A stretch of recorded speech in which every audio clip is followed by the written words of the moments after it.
Hello everyone, it's Corey, and welcome to Horror Heals. I'm especially thrilled about this one because it happens to be my birthday episode, and I get to spend it with a scream queen. Timothy Waldron is an actress and lifelong horror fan who knew what she wanted to do long before Hollywood knew what to do with her. She wanted to be a trans scream queen. Directors told her it wasn't going to happen. People told her she should change her name because Timothy wasn't feminine. Well, Timothy's answer to all of that was pretty simple. Just watch me. We talk about growing up obsessed with Sarah Michelle Gellar and I Know What You Did Last Summer, refusing to change her name, learning the business without the benefit of acting school, and the support she received from our friend and former Horror Heals guest, Debbie Rochon. We also talk about why Timothy loves getting covered in fake blood and getting killed on camera, why she never wants a director to go easy on one of her characters, and the very real stuff she puts into every scream. And yes, I get her to scream for us, and it's a good one. I also want to thank Timothy for the awesome videos and social media content she made to help promote this episode. She went above and beyond for us, and I really appreciate it. So happy birthday to me, and let's talk horror with Timothy Waldron.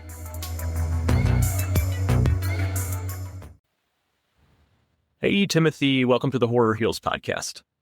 Thank you for having me.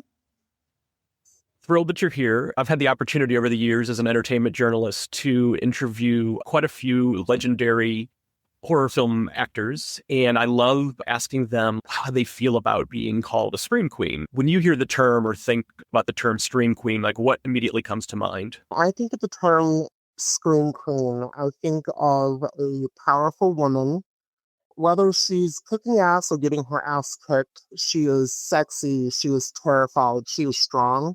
Just the ultimate embodiment of femininity is what I think of when I think of a scream queen. A fighter.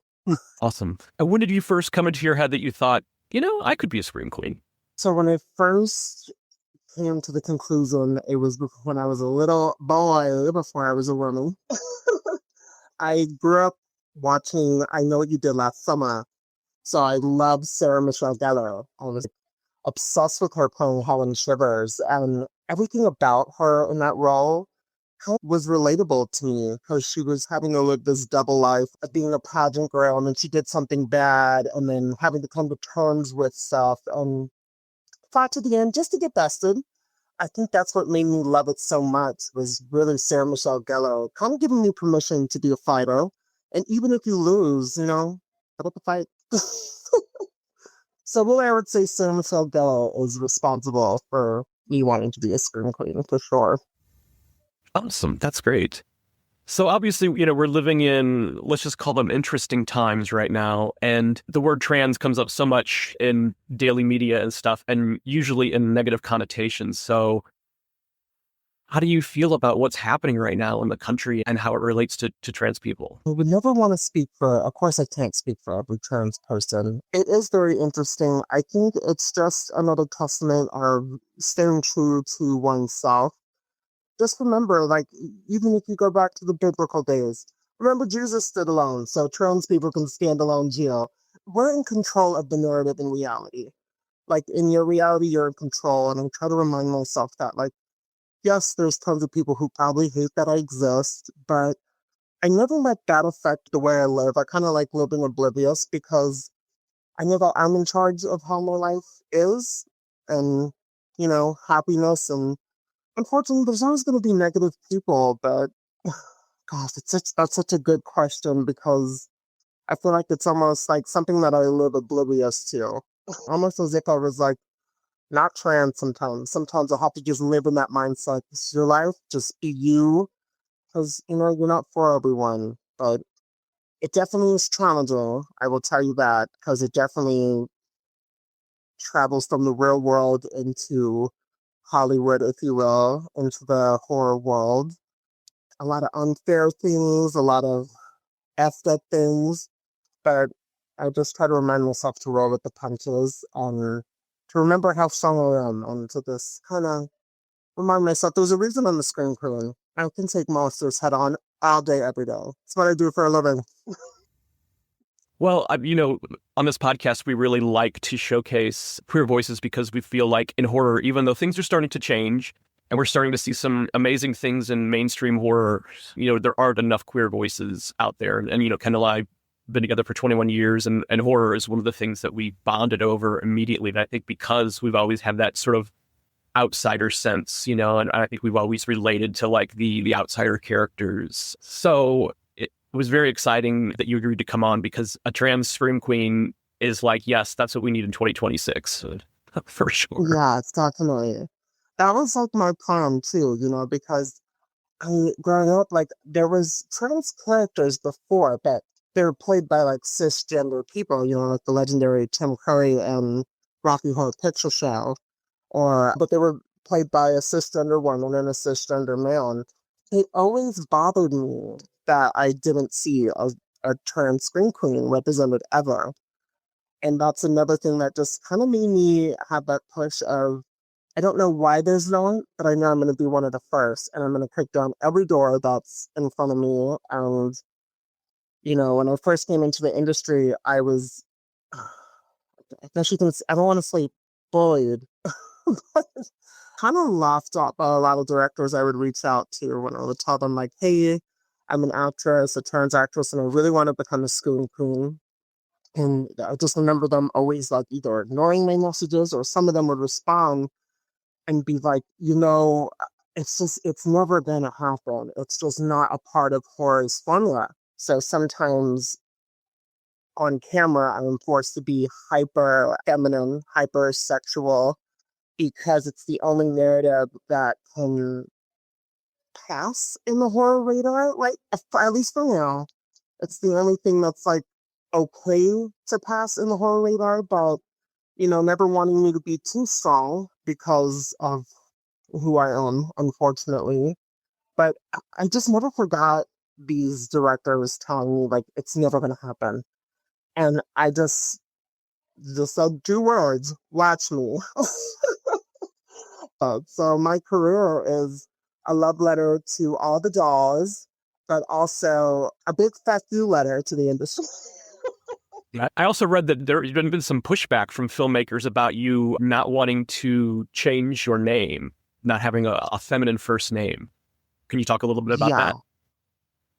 So the plan was, when I had first got my role, one of my first horror roles, a movie actually never came out. It got canceled for other reasons, but one of the main directors was like, hey, we want to put you in this movie, but we really think you need to get a stage name, because Timothy Waldron is going to confuse a lot of people. It's just so different, and we think that you really need to live up to this like doll exterior that you have going on. And I was like, wait, I mean, I dress like a Barbie doll every day of my life. Why does my name have to reflect that? And they just kind of reassured me, like, this would be good for your career. So I told them, no way, I'm not doing that. And then I went to get my headshots done. And the person doing my headshots was like, why is your name Timothy Waldron? And I was like, well, because that's what my name is, bitch. Like, and I, to me, it makes sense. And then I never realized how much it irks people that I don't change up. But the reason that I don't change my name is because I'm not trying to ever hide who I am. I'm proud of who I am, and I earned my fucking name. And I owe it to the little boy that grew up with me in my skin and in my childhood. I owe it to him to honor him, but still be the woman that I am today. And I refuse to let Hollywood bully me into changing my name, because a name doesn't make you a woman. What I embody and what I do, that's what a woman would do. A powerful woman would say, no, this is me, fuck you. So I should do the same. And I hope that I inspire people. And there's nothing wrong with the women who change their name to match their gender. I think that's amazing. If it helps you, it's all about confidence. Do what you want. But for me, I take my power back with letting people know I know who I am, and I know that you know who I am. And as long as we see eye to eye, you don't have to love me. I just want to be understood. You know? That's a beautiful answer. I love that. What kind of feedback have you gotten from some of the other legendary scream queens out there? I know that you and Debbie Rochon worked on a movie together. Debbie, oh my goodness. I love Debbie Rochon. She was the first OG screen queen that showed me genuine love, both in front of the camera and behind the camera, especially behind camera. I've worked with quite a few big people, but a lot of the people in the industry just aren't really that nice, and some of them are very nice on camera and not behind the scenes. And a lot of other experienced screen queens have kind of given me some shit in my time because I don't come from a traditional acting background. I didn't get to go to a performing arts high school. I didn't get to go to college to study acting. I didn't get to take classes. I grew up poor, and so as much as I could respect people who got their proper acting training and did it the right way by paper, in the same breath, I had to come into the industry with no knowledge and I had to learn everything on the go. I didn't get to go to school and train with the other actors. I had to learn while I was on set. And Debbie Rochon, like her spirit and presence on set just kind of was like, you're kicking ass, calm down, be you. As long as you're happy with your performance and you're being good behind the camera and in front of the camera, that's what really matters. And to be, embraced by Debbie Rochon, this is a woman that's done like 600 horror movies. This woman is the bee's knees when it comes to horror, but to have someone like her just kind of give me my flowers before I even deserved them is something I will never forget. And it was just inspiring because a lot of the times I would just be like telling her how much I love her and how much of her I was. Poor Debbie, she let me fangirl out while on set and just such a beautiful human being inside and out. She is. Ella Baumstar is a drag performer in the horror world. If you ever get the chance to interview, that bitch is fun, wild. She does a lot of movies with Debbie, too. She actually was in Debbie's film Mata Hunger. So, kick ass, I'm telling you. I will check it out. Yeah, for sure. Debbie was a guest on the show. She is definitely a force of nature, and she's a great advocate for the horror community in general. And it's great that she speaks out about everybody, because that's one of the things I think we really appreciate about the horror community is that for, I would say, 99.9% of the time, it's like it's all inclusive. It's so accepting going to a horror convention. And I hope you get the opportunity to be a guest at horror conventions, because I think you'll just have the time of your life. People are so wonderful, and you're going to see everything from a 3-month-old infant dressed as Pennywise from It to a 95-year-old grandma in a wheelchair who's so excited to meet you. I would love to see that because it sounds beautiful. And you're right, horror is definitely, like, there's no fans like horror fans. Horror fans are the best people in the world.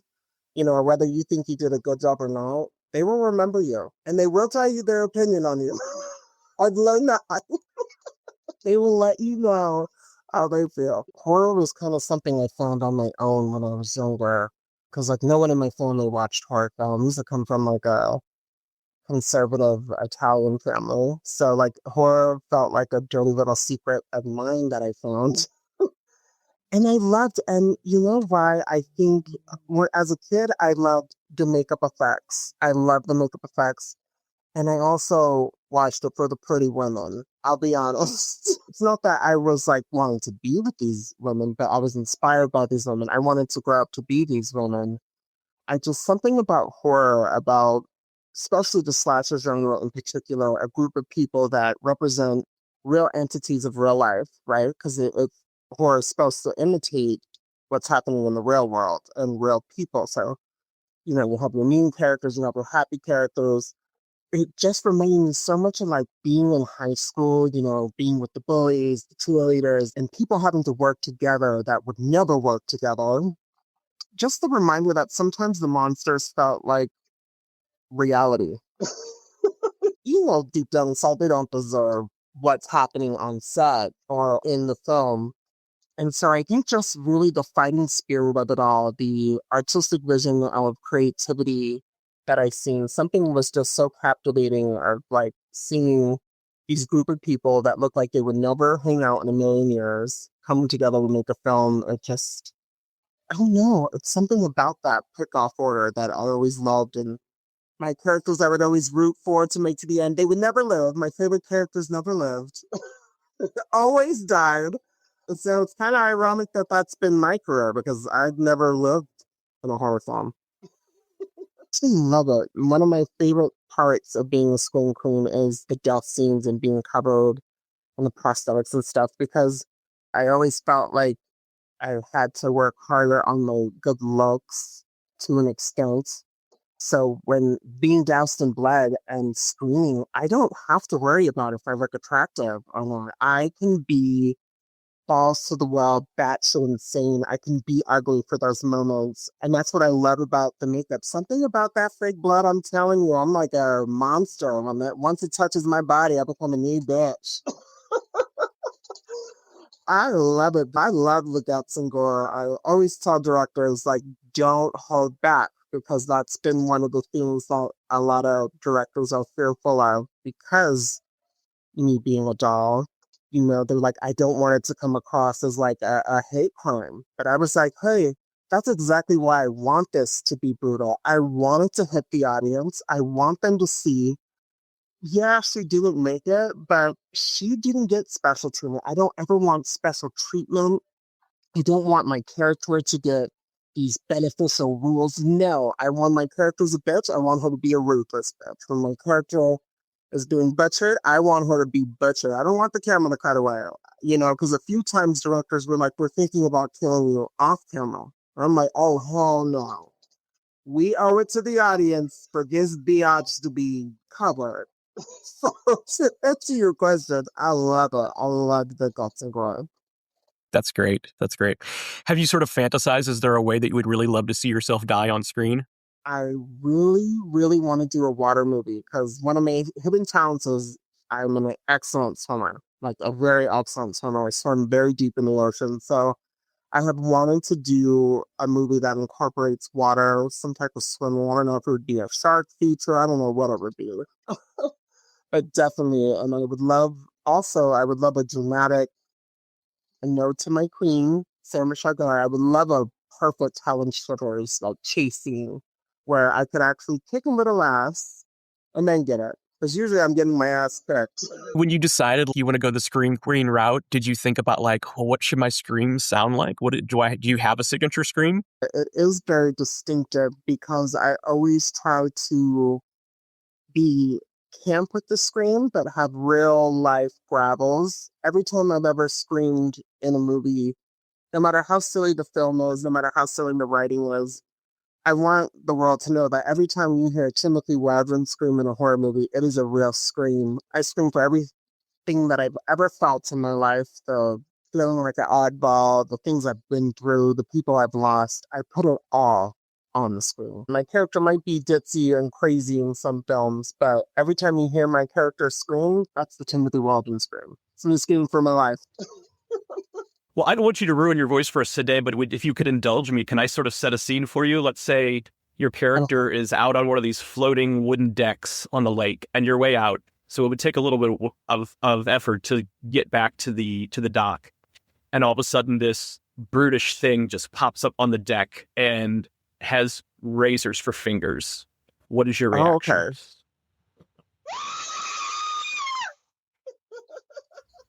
Love it. Love it. Thank you for that. That's amazing. So fun. So fun. Yeah. What do your friends and family think about this? You're out of you're a doll by day and a scream queen on the screen, covered in blood and stuff. I think they're proud of me following my dream, but it's definitely a profession that's hard for my family who's not necessarily horror fans at all. They kind of don't get it. Um, so they have to love me separate. I don't think my family is ever going to go see any of my movies. My little sister definitely would. My little sister loves that I'm a scream queen. She thinks it's awesome. My mother is supportive. Like my mom, who's actually been on one of my own sets before with me. So that was really cool. Like she doesn't watch those movies, but she goes, "No, you're my daughter. I love you. If it makes you happy, I'm happy." But I think for my family, especially, the type of movies that I do, it's usually very scandalous. I'm in the indie industry, so I tend to do more raunchy films, and I don't think my uncles want to see this see the trans niece. showing her boobies on camera. I don't think they're very fond of that. So they know because I live my life out loud. But people will tell them, that a few times, like they're like, my friend was like, I heard your niece is a horror film actress, and it puts them in the weirdest position. Is there anything that you know for sure that we could look forward to this year that we might be able to see? Yes, I know for sure 3 horror films are going to be coming out back to back. Slaughter at Swine Lake, which is a Turner Entertainment release. That's with Debbie Rochon as well. I know that's coming out this year. I know it's going to hit the indie film festival circuit first. There's also going to be The Yellow Balloon, Curse of Vincent Viral. That one's a really fun one. That one's for sure coming out this year. I just spoke to Jason, one of the producers, and who said for sure it's coming out this year. And also Lost Media, written by Sean C. Phillips. He told me that it's looking at like October. Very cool. Very cool. That's exciting. So, Timothy, was loving trauma since I was a little kid. So, Timothy, the last question that we always ask on the podcast is, who is your favorite final person? And we like to say final person instead of final girl in a horror movie because we'd like to be all-inclusive here.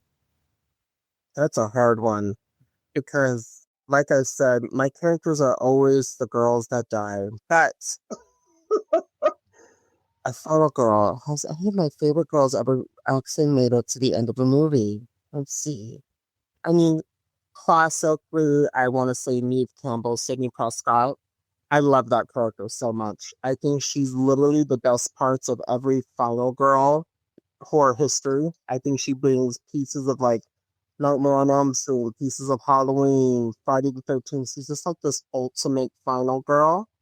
But I also love Julie James, and I know you did last summer because she didn't really have to get down and dirty with the killer that much. And I love that she kind of had everybody doing her dirty work. But I think to save face, I would definitely say Neve Campbell. Just because she's one scream queen that I never get tired of. I never go, oh God, they're making another Scream. I'm always like, she better be in it. No, that's a great answer. Really, that's wonderful. Excellent. Well, thank you so much for coming on. You are so welcome. I never forget people, my career is just starting out. So I keep a mental note of the people who gave me the thumbs down and the people who gave me a thumbs up. You guys are, people who gave me a thumbs up, and I will never forget that. And I hope one day I could repay in some kind of way to you guys. I hope I can give back to you guys one day somehow. Thank you. No, I think you were already doing that just by being a guest on the show. Like, we want to get all these unique voices out there. I'm envisioning really fantastic things for you. Very cool. Well, Timothy, thank you so much, and just sending out all the good vibes for some bigger roles in the future. And maybe you'll get to live to the end of a movie one day. Yeah, fingers crossed. There's a lot of producers we got to get through. Thank you again to Timothy. I love that she wants the full horror experience. Don't protect her character. Don't kill her off camera. Cover her in nasty blood, give her the big death scene, and let her scream her head off. But there's obviously more going on behind those screams. Timothy talked about putting everything into them, being doubted, feeling like an oddball, losing people, and dealing with the crap she's encountered along the way. Suddenly that scream I asked her to do became a little more interesting. I also have a lot of respect for her decision to keep the name Timothy. It's her name, she earned it. End of story. Keep an eye out for Timothy in Slaughter at Camp Swine Lake with Debbie Rochon, a new trauma movie coming this year, along with The Yellow Balloon, Curse of Vincent Farrow, La Suicida, and whatever comes next. Hopefully, somebody eventually lets the poor woman survive in one of these movies. And Timothy, thank you again for all the social media love.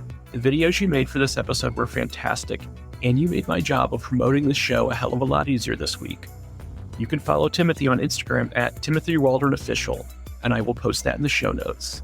And because it's my birthday, I'm going to shamelessly ask for one present. Share this episode, or any episode. Share Horror Heals. Tell one horror fan about us. That helps this little show more than you probably realize. Thanks for spending part of my birthday with me. Kendall and I will talk to you next time on Horror Heals. And remember, when someone asks, is horror good for mental wellness?